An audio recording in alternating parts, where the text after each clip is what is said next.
Κύριε Φυτιάνο, μιλήσαμε για ESG μέσα στην αίθουσα, μιλήσαμε για τις προκλήσεις. Έχει ένα σχόλιο που έχετε να μου πείτε από τη συζήτηση που κάναμε πριν?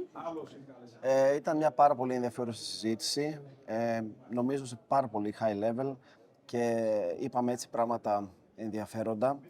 Αυτό που ίσως αξίζει να αναλογιστούμε είναι ότι να σκεφτούμε το ίδιο το προϊόν ή την υπηρεσία και πώς μπορεί το ίδιο το προϊόν ή η υπηρεσία να μειώσουμε την ενέργεια σε αυτό εδώ και ταυτόχρονα το ανθρακικό αποτύπωμα. Αυτό είναι ένα σχόλιο για το περιβάλλον.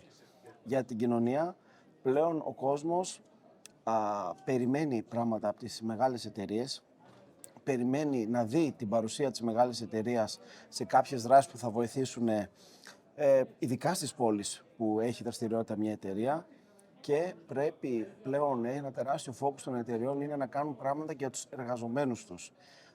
Επιλογή είναι για ένα νέο ή μια νέα που έρχεται σε μια εταιρεία πλέον και οι παροχές, ή αν θέλετε όλη η κουλτούρα, όχι μόνο οι παροχές, δηλαδή ο μισθός και κάποια άλλα benefits, αλλά ποια είναι η κουλτούρα. Τι κάνει η εταιρεία του sustainability, τι κάνει η εταιρεία για μένα, μπορώ να νιώσω άνετα σε αυτό το χώρο. Και φυσικά ένα τελευταίο σχόλιο ήταν ότι δεν πρέπει να ξεχνάμε και την εταιρική διακυβέρνηση με όλες τις πολιτικές που αυτή έχει. Γιατί με βάση αυτές θα μπορούμε και εμείς να κινηθούμε όπως πρέπει. Ευχαριστούμε πολύ. Να είστε καλά.